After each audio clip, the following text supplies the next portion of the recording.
बच्चों आज हम एक्सरसाइज 4.1 का क्वेश्चन नंबर 4 करेंगे।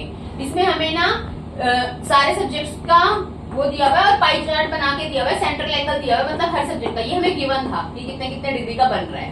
और हमें इस क्वेश्चन में कह रहे हैं कि एक स्टूडेंट ने सारे सब्जेक्ट्स में English, Hindi, math, science, social science में कितने मार्क्स ऑब्टेन किए हैं वो हमें पाई चार्ट के माध्यम से दर्शाया हुआ, मतलब टोटल मार्क्स दिए हैं, लेकिन टोटल मार्क्स उसने ऑब्टेन किया 540। ठीक है, अब हमें निकालना है एक्चुअल में हर सब्जेक्ट में से कितने मार्क्स ऑब्टेन किए, क्योंकि हमें सेंट्रल एंगल दिया हुआ है और हमें हर सब्जेक्ट के मार्क्स निकालने हैं पहले। ठीक है, तो जैसे मैथमेटिक्स में सेंट्रल एंगल है 90 डिग्री का और टोटल पाई चार्ट में एंगल कितने डिग्री का बनता है 360 का, तो इसको 360 नीचे लिखा और टोटल मार्क्स ऑब्टेन, उस स्टूडेंट ने टोटल कितने मार्क्स ऑब्टेन किए हैं 540। ठीक है, उससे मल्टीप्लाई कर देंगे, तो ये काट दिया मैंने, इसको सॉल्व करके 135 आ गया, यानी मैथ्स में उसके मार्क्स आए 135। ठीक है, इंग्लिश में सेंट्रल एंगल था 55 डिग्री, तो 55 को 360, क्योंकि सेंट्रल एंगल 360 का बनता है, इसे 360 से डिवाइड किया और मल्टीप्लाई किया हमने 540 से। क्यों?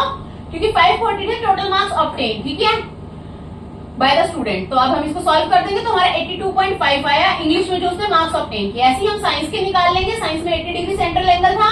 ठीक है, तो मार्क्स ऑब्टेन आए 120, हिंदी का सेंट्रल एंगल 70 डिग्री था तो मार्क्स ऑब्टेन आए 105।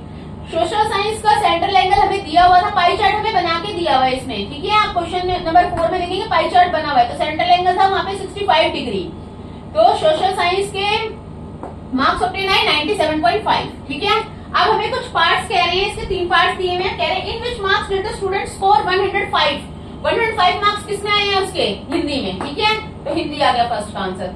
सेकंड आंसर में कह रहे हैं how many marks were obtained by the student in mathematics than in Hindi. तो पहले मैथ्स के मार्क्स देख लो, मैथ्स में मार्क्स कितने आए हैं 135 और फिर हिंदी में कितने मार्क्स आए 105। दोनों में से दोनों का डिफरेंस निकाल दो भाई, कितने मार्क्स ज्यादा आए हैं मैथ्स में। दोनों का डिफरेंस निकाला 135 माइनस 105 30, तो मैथ्स में कितने मार्क्स ज्यादा आए हैं हिंदी से 30 मार्क्स ज्यादा। ठीक है, अब थर्ड पार्ट में कह रहे हैं examine whether the sum of the marks obtain.